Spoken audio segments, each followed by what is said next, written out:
Welcome to another episode of Tactical Tuesday with Modern Milsim. Through this podcast, we will bring you real-world tactics, techniques, and procedures that will enable you to succeed on the Milsim battlefield. It's time to make ready.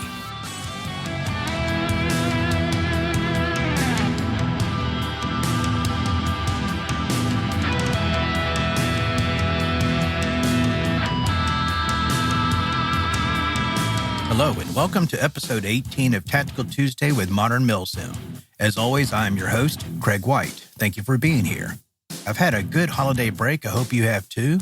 During that time, I thought of additional land warfare topics to discuss that will help fill out or build on the topics we have already discussed. I expect we'll get to those topics in several upcoming episodes before we transition into discussing close quarters battle and related issues. So today we're going to discuss offensive operations, including forms of attack and how to fix and flank the enemy. So let's get to it. So what are offensive operations? Offensive operations are actions conducted to defeat and destroy enemy forces, as well as to seize terrain, resources, and population centers. It is a means for the unit commander to exercise initiative and to impose his will on the enemy. These operations include efforts to throw the enemy off balance, to disrupt enemy defenses, to seize or secure key terrain, to deceive or divert the enemy, to keep developing intelligence, to fix the enemy in place, and any other operation that serves to destroy, degrade, and/or defeat the enemy. Central to offensive operations is that the unit OIC must seize and exploit the initiative against the enemy. As such, specific offensive operations may focus or orient on specific enemy forces or terrain features as a means of affecting the enemy. Even when conducting primarily defensive actions, friendly unit commanders must seize the initiative before successfully transitioning to offensive operations. Effective offensive operations capitalize on accurate intelligence regarding the strength and the disposition of enemy, terrain, and potentially civilian considerations. Unit OIC seek to maneuver their forces to advantageous positions before making contact with the enemy.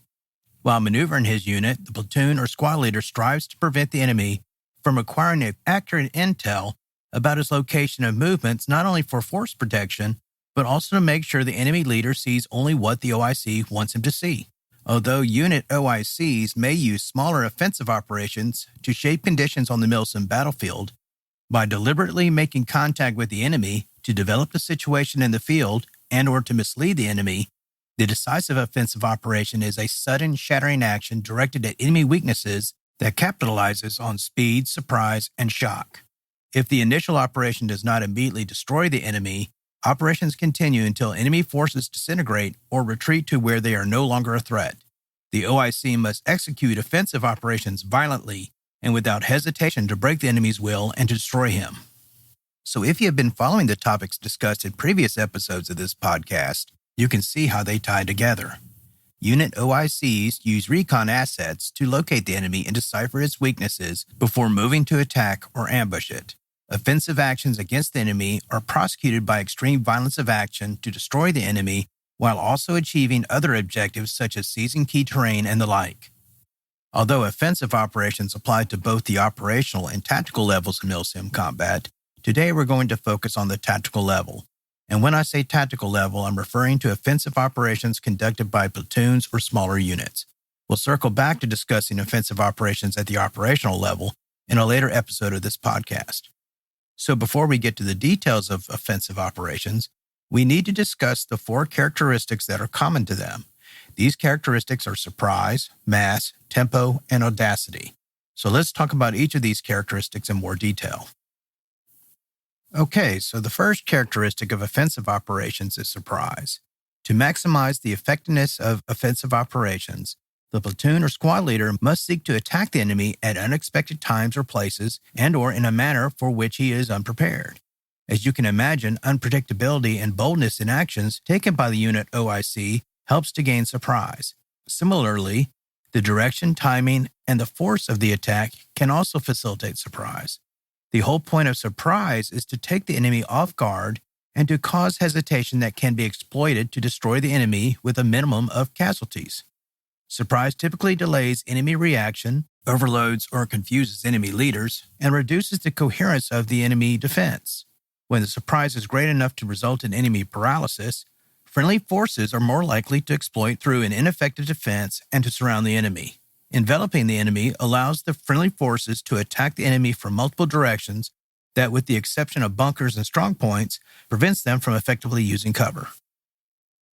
The unit OIC can also create surprise by changing the tempo of offensive operations.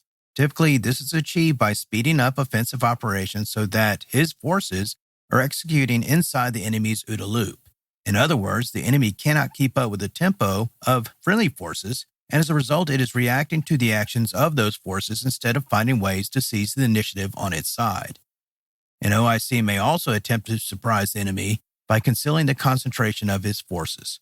For example, a platoon leader may use one squad to perform recon while the remaining two squads remain concealed. An enemy squad, thinking it may have the advantage, may engage the recon element. Surprise is achieved when the other two friendly squads attack the enemy squad unexpectedly from a differing direction. All of a sudden, the enemy is being counterattacked by a superior force that it did not realize was there.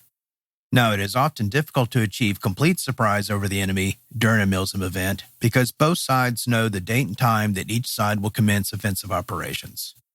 However, creating any level of surprise in the enemy will increase the likelihood of an attack's success.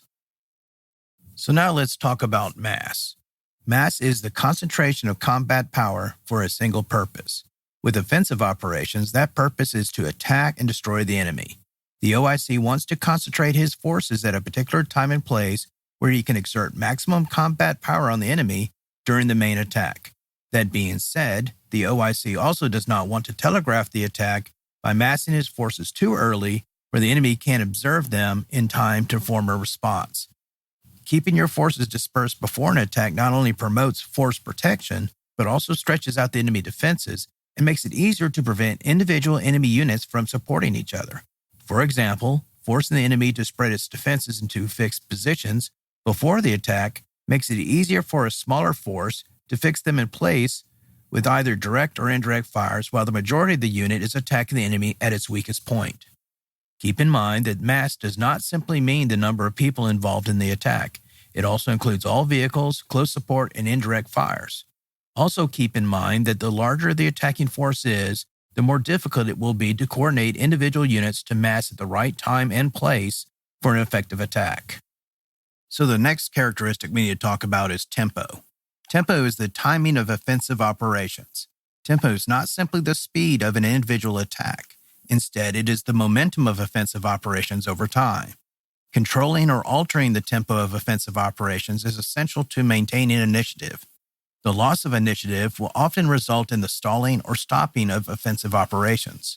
At the tactical level, a faster tempo allows attackers to disrupt and overwhelm enemy forces by attacking exposed flanks, widening penetrations to the enemy lines, and other actions that undermine enemy coherence, command, and control. It also allows your forces to more quickly penetrate barriers and defenses so that the enemy can be destroyed in depth before they can react. Essentially, the OIC never wants to permit the enemy to recover from the shock of the initial attack. Keep the pressure on so that enemy cannot form a counterattack or take other actions to better his situational awareness and or take the initiative. Keep in mind that the OIC does not want to set the tempo that outstrips the ability of other units to support his unit or cover his flanks. Too fast of a tempo can result in exposing your flanks to enemy attacking units or the likely shift of initiative as a result. So now this brings us to audacity. Audacity means boldly executing a simple plan of action. It is a characteristic that is closely related to tempo. An OIC can demonstrate audacity by violently applying combat power to execute his plan.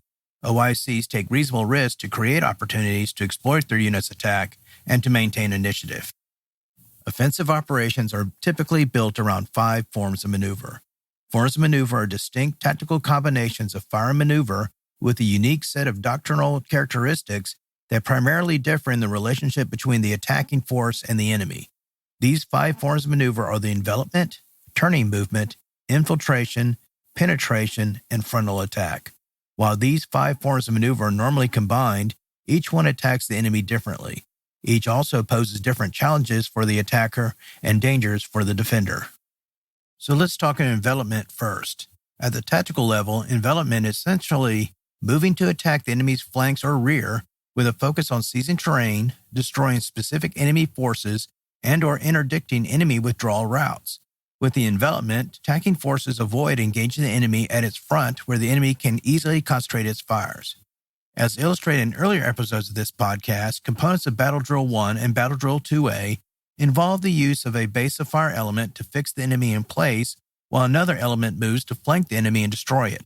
The base of fire element suppresses the enemy to keep their heads down and to deprive them of situational awareness in an effort to allow the flanking force to attack the enemy from the flank, hopefully by surprise. That being said, the enemy will sometimes expose their flank by overextending itself by advancing too far. Often this occurs when the enemy is unaware of attacking forces positioned laterally to its front, left, or right. When the enemy moves forward to engage these forces directly in front of it, it unwittingly exposes its flank to one or more of the attacking forces. Attackers may also use close air support and indirect fires to create a saleable enemy flank to attack. Shaping attacks to isolate enemy on unfavorable terrain can also result in creating an enemy flank that is vulnerable to attack. Single envelopments consist of maneuver to one of the enemy's flanks. Double envelopments are directed against both. Either variant of the envelopment can result in an encirclement. Encirclements result when the attacking force cuts off all lines of communication to or from an enemy unit. The enemy unit is effectively surrounded and cut off from support from other units. A turning movement is a form of maneuver where the attacking force seeks to avoid engaging the enemy's primary defensive positions by seizing objectives at the enemy's rear. This causes the enemy forces to move out of their position and divert other forces to meet the threat. In Milsim, turning maneuvers will typically be conducted by a company or larger units. Generally speaking, platoon or smaller units do not have the manpower to engage in a turning maneuver. An infiltration is a form of maneuver in which the attacker conducts undetected movement through or into an area occupied by enemy forces to occupy an advantageous position in the enemy rear while exposing only a small element to enemy defensive fires. When you're thinking about infiltration, think of troops using stealth to move through enemy lines undetected so that they can attack the enemy from the rear. Obviously, this form of maneuver requires that the attacking forces remain largely undetected while moving through enemy lines. That is the part of the maneuver when attacking forces are most vulnerable and can be eliminated piecemeal without the likelihood of support from the rest of the unit. For that reason, infiltrations are often used as a shaping operation that is used prior to the attacker's main attack. The unit will move through enemy lines in small groups before reassembling at a rally point or other location in the enemy rear. An OIC will conduct a penetration maneuver when the enemy flanks are not vulnerable to attack or time does not permit another form of maneuver. Essentially, attacking forces mass to attack and penetrate through enemy defenses along a narrow front in an effort to disrupt the defense. If the penetration is successful, it will likely create opportunities to attack the flanks of enemy forces on each side of the axis of penetration. Because a penetration is typically directed at the front of an enemy defense, the unit engaging in that maneuver risks significantly more casualties than other forms of maneuver. With a penetration, it is especially important for the unit OIC to mask the effects of direct and indirect fires at the point of the penetration to assist attacking forces in creating the initial breach. Thereafter, the unit can widen the breach by flanking units on the sides of the breach. Other forces can move through the center of the breach to seize objectives. And finally, we have the frontal attack. At the tactical level, attacking forces use a frontal attack to rapidly overrun a weaker enemy force. A frontal attack is directed against the enemy on a wide front and along the most direct avenues of approach. Because of the risk of higher casualties, the unit OIC will normally employ a frontal attack when it possesses overwhelming combat power and the enemy is at a clear disadvantage. The unit OIC uses superiority of fire, including close air support and indirect fires, to achieve victory. The frontal attack is useful for overwhelming light defenses, screen or covering forces, or disorganized enemy resistance. It is often employed in meeting engagements where speed and simplicity are essential to maintaining initiative. That being said, a frontal assault should not be utilized where the enemy has anywhere near parity in numbers or is in strong defensive positions. Attacking forces will be attacking into concentrated enemy defensive fire. Although these forms of maneuver are often employed by company or larger units, it is important to understand them in the context of how the company commander will employ platoons in order to achieve its objectives. Now, there are 4 types of offensive task. They are the movement to contact, attack, exploitation, and pursuit. Unit OICs will combine and direct these operations sequentially to generate maximum combat power and to destroy the enemy. For example, a successful attack may lead to an exploitation, which then leads to a pursuit. Note that attacks do not always lead to exploitations or pursuits. For example, spoiling, feints, or other similar attacks that are intended to slow down enemy operations rarely develop into exploitations because the objectives of these attacks are not in line with the objectives of an exploitation. You're trying to slow down an enemy attack instead of exploiting a penetration through enemy defenses. Also note that OICs will often transition between types of offensive and defensive operations as needed. We will address defensive operations in a future episode of this podcast in the next few weeks. So let's talk about movement to contact first. Movement to contact is the offensive task that you will most likely run into on the Milsim battlefield. Movement to contact is an offensive task designed to develop the situation on the Milsim battlefield and to establish or regain contact with enemy forces. The goal of movement to contact is to initiate contact with a small enemy element while retaining enough combat power to develop the situation while mitigating the risk of decisive engagement with enemy forces. The platoon or squad leader conducts a movement to contact, i.e., think recon or combat patrol, when the enemy situation is vague or not specific enough to conduct an attack. Properly executed, movement to contact should create favorable conditions for subsequent tactical actions by the platoon or squad leader. Again, use the initiative to seize terrain favorable to completing your mission, then maintain the momentum of tactical actions to keep the pressure on the enemy, to keep the enemy reacting to your actions, and to keep operating within the enemy's OODA loop. Movement to contact may result in immediate engagement. Once enemy contact is made, the unit OIC has 5 options. He can order his unit to attack the enemy force. He can order his unit to take up positions and defend against enemy attack. He can order his unit to bypass the enemy force. He can order his unit to conduct a delaying action against the enemy force, or he can order his unit to break contact and withdraw. A successful movement to contact requires that units with sufficient mobility and combat power gain contact with the enemy and rapidly develop the situation. Toward that end, the unit conducting the movement to contact must address 6 basic fundamentals. They are: 1. Focus all efforts on finding the enemy.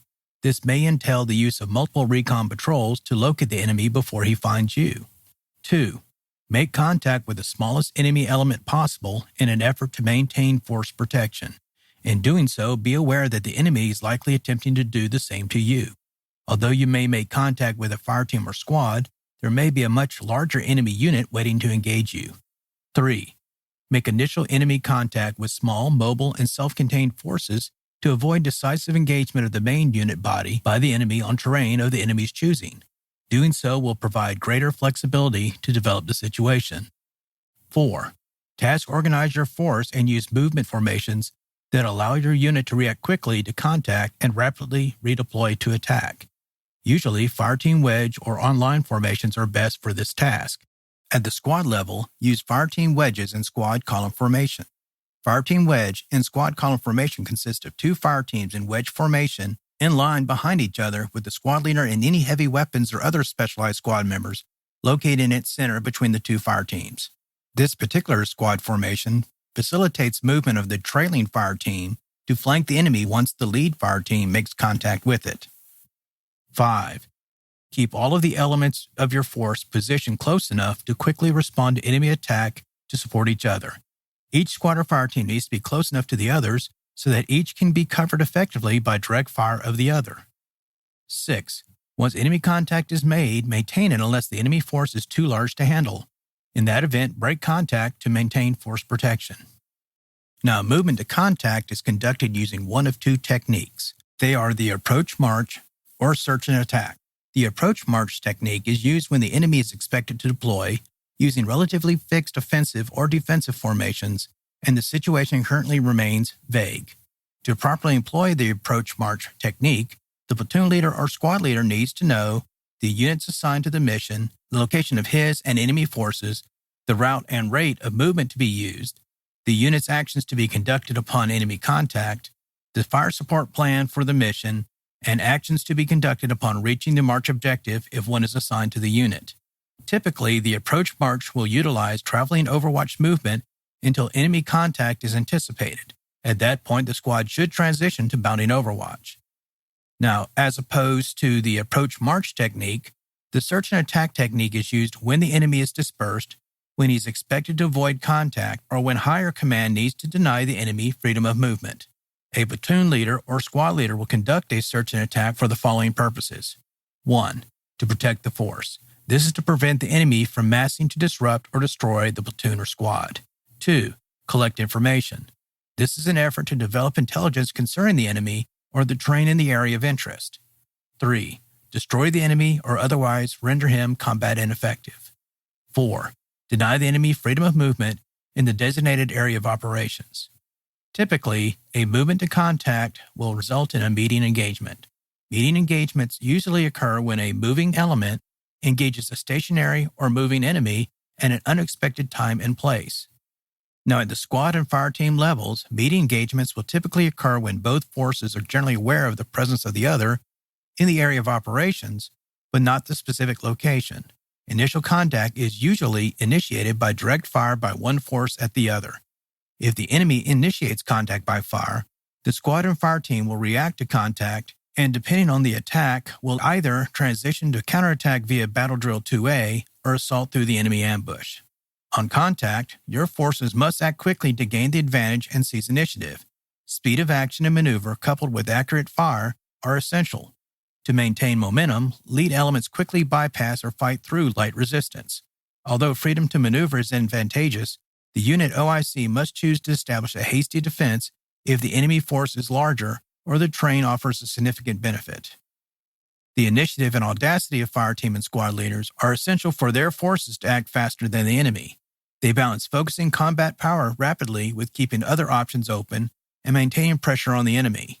In meeting engagements, the force that gains and retains the initiative usually wins. A successful meeting engagement fixes or reduces the enemy force with maneuver and massed overwhelming fire, while the other element maneuvers to attack the enemy from the flank. So let's talk about the movement to contact at the squad level in a Milsim context.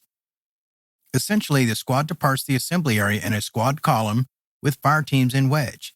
This formation provides the squad with good 360-degree fields of fire while allowing the trailing fire team to move to flank the enemy if the lead fire team makes contact with the enemy. See episodes 2, 3, and 5 of this podcast for more information concerning Battle Drill 2 Alpha and React to Contact drills. Each fire team seeks visual contact with the enemy while carefully avoiding engagement in a firefight. If a fire team gets engaged in a firefight, the squad leader loses the mobility necessary to develop the situation and collect intelligence for his platoon leader. It then becomes a fight for survival. Now, the platoon leader assesses the information coming from the squad leader in contact to determine whether additional forces should be directed to support the squad engaged with the enemy. The fire team in contact with the enemy is essentially the shaping element. That fire team uses direct fire to suppress the enemy unit in contact until the other fire team can maneuver to flank and destroy it. If the platoon leader decides to commit the remaining squads to attack the enemy, this becomes the decisive engagement. Once the attack is successfully concluded, squad leaders and the platoon leader reset and reorganize the force before resuming their patrol. Please remember that the enemy is attempting to fix and flank you as you are attempting to flank him. Be ready to break contact and withdraw if you believe you are engaged by a superior force or if the terrain and avenues of approach to your position heavily favor being flanked by the enemy. Now next is attack. The attack is an offensive task that destroys or defeats enemy forces, seizes terrain, or both. Attacks incorporate coordinated movement supported by direct and indirect fires. They may be either decisive or shaping operations. The attack differs from the movement to contact because with the attack, the platoon leader or squad leader knows at least part of the enemy's strength and disposition. This allows the platoon leader or squad leader to better plan the operation for maximum effect on the enemy. Attacks are divided into 3 categories: hasty attacks, deliberate attacks, and special attacks. Unit OICs direct hasty attacks to seize opportunities to destroy the enemy or seize the initiative where time is a factor. These opportunities occur during movement to contact and defensive operations. With a hasty attack, the OIC intentionally trades the advantages of thorough preparation and organization for those of immediate execution. Unit OICs execute hasty attacks when the situation calls for immediate action with available forces and with minimal preparation. In a movement to contact, commanders launch hasty attacks to destroy enemy forces before they concentrate or establish a defense. Once he decides to attack, the unit OIC executes it as quickly as possible. While hasty attacks maximize the effects of agility and surprise, they incur the risk of losing some synchronization between elements engaging in the attack. To minimize this risk, OICs must make maximum use of standing operating procedures, or SOPs, including standard formations and well-understood and rehearsed battle drills. On the other hand, OICs conduct deliberate attacks when there is time to develop plans and coordinate preparations. In contrast to hasty attacks, deliberate attacks are highly synchronized operations characterized by detailed planning and preparation. Deliberate attacks use simultaneous operations throughout the AO, planned fires, shaping operations, and forward positioning of resources needed to sustain momentum. Commanders take the time necessary to position forces and develop sufficient intelligence to strike the enemy with maneuver and accurate fires. Because of the time required to plan and prepare deliberate attacks, OICs often begin them from a defensive posture. However, an uncommitted force may conduct a deliberate attack as a sequel to an ongoing offensive operation. Because of the time spent preparing deliberate attacks may provide the enemy with opportunities to improve defenses, withdraw, or launch a spoiling attack, OICs typically direct deliberate attacks only when the enemy cannot be bypassed or be overcome with a hasty attack. Typically, deliberate attacks are conducted at the platoon level or higher units. So this brings us to special purpose attacks. Certain forms of attack employ distinctive methods and require special planning. OICs direct these special purpose attacks to achieve objectives different from those of other attacks. Special purpose attacks are divided into 5 different categories. They are the spoiling attack, the counterattack, the raid, the ambush, and the feint. We've already discussed the ambush and raid in previous episodes of this podcast. See episodes 8 and 12 for more details on these specialized attacks. So now we're going to talk about the spoiling attack. Normally conducted from a defensive posture, spoiling attacks strike where and when the enemy is most vulnerable during preparation for attack against friendly forces. Although it can be performed by platoon-sized units, a spoiling attack is normally conducted at the company level. The intent of the spoiling attack is to undermine, degrade, or otherwise thwart the enemy's ability to conduct a particular attack or other offensive task. A spoiling attack can be achieved not only with fire and maneuver, but sometimes by indirect or direct fires alone. Next is the counterattack. OICs normally conduct counterattacks from a defensive posture to defeat or destroy enemy forces after a failed attack or to regain control of terrain and facilities after a successful enemy attack. Often a counterattack is conducted after the enemy launches an attack, reveals his main effort, or offers an assailable flank. Counterattacking forces may conduct local exploitations to take advantage of tactical opportunities, but then usually resume a defensive posture. And then finally we come to the feint. Feints are specialized attacks that are intended to divert attention from the decisive operation and prevent the enemy from focusing its combat power against it. They are usually shallow, limited objective attacks conducted before or during the main decisive operation. Feints can be used to fix the enemy forces in a specific location, to prevent them from reinforcing another position or supporting other enemy forces.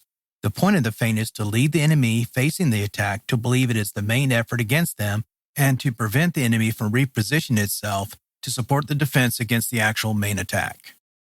It is important to note that the same fundamentals of the offense apply to each type of attack.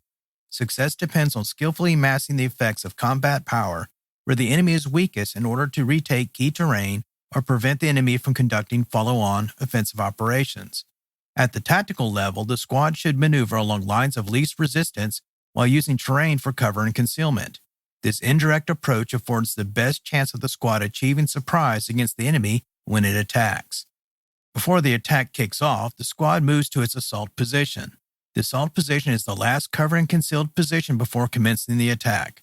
Unlike an operational rally point, the squad will not return to the assault position after the attack commences. Although the squad does not have to stop at the assault position, it typically will do so when friendly forces and fires need to be synchronized before the attack commences. Squads are formed up into assault/initial mounting and support/initial base of fire teams. Once the squad is in the attack position and the squad leader identifies the objective, he kicks off the attack. The fire teams will bypass any obstacles that they are not specifically assigned to destroy unless they present a threat. Smoke can be used to help obscure the attack from any observation. Clear the objective using Battle Drill 2 Alpha. So now we come to Exploitation. Now, Exploitation is an offensive task that typically follows a successful attack against the enemy. It is designed to further disorganize the enemy in depth. Exploitation seeks to disintegrate enemy forces to the point where they have no choice but to withdraw or be destroyed. The goal of the exploitation is to take advantage of tactical opportunities in an effort to destroy the enemy in depth while achieving follow-on objectives. In Milsim, exploitation offensive tasks are conducted at the company or higher level. Exploitation is the primary means of translating tactical success into operational advantage. And then we come to Pursuit. Pursuit is the offensive task that is designed to catch or cut off an enemy force that is attempting to escape with the ultimate goal of completely and utterly destroying the enemy unit in question. It typically follows a successful exploitation. That being said, movement to contact and attacks can quickly transition into a pursuit if the enemy resistance breaks down and the enemy is fleeing the battlefield. Pursuits require rapid movement and decentralized command. So I hope this episode has helped to explain the concept of offensive operations on a tactical level on the Milsim battlefield. The main takeaways I would like you to remember from this episode is that you want to avoid a frontal attack whenever possible. History and experience has repeatedly proven that fixing and flanking the enemy squad is much more effective than trying to assault directly through the enemy in a good defensive position. A direct assault toward the enemy's front requires your forces to leave cover to bound forward to attack the enemy while he remains in cover. In this situation, the enemy has the advantage. However, if you suppress the enemy with a fire team in initial contact with the enemy, it keeps his head down and largely prevents him from repositioning to a more advantageous position. At the same time, using suppressive fire against the enemy not only degrades his situational awareness, but also fixes him in place. Once the enemy is fixed, the other fire team can often maneuver to position on the enemy's flank where it will be deprived of effective cover and is vulnerable. It is extremely difficult for individual players to cover two different avenues of approach, especially while under fire from two directions. Because the enemy is at a severe disadvantage from the flanking fire team, the odds of success for the friendly attack is great. It is my hope that you have enjoyed this episode. Tune in next week when we are going to discuss defensive operations, including defending objectives and critical terrain. If you have any topics you would like to see covered in future episodes of Tactical Tuesday, please let us know by posting it on the Modern Milsim Facebook page. If it's not one of the topics we are already planning to cover, we will likely add it to our ever-growing topic list. If you like this podcast, please subscribe to it on Apple Podcasts, Spotify, Google Podcasts, as well as many other podcast directories. As always, thank you for your support, and I'll see you in our next episode. See you then.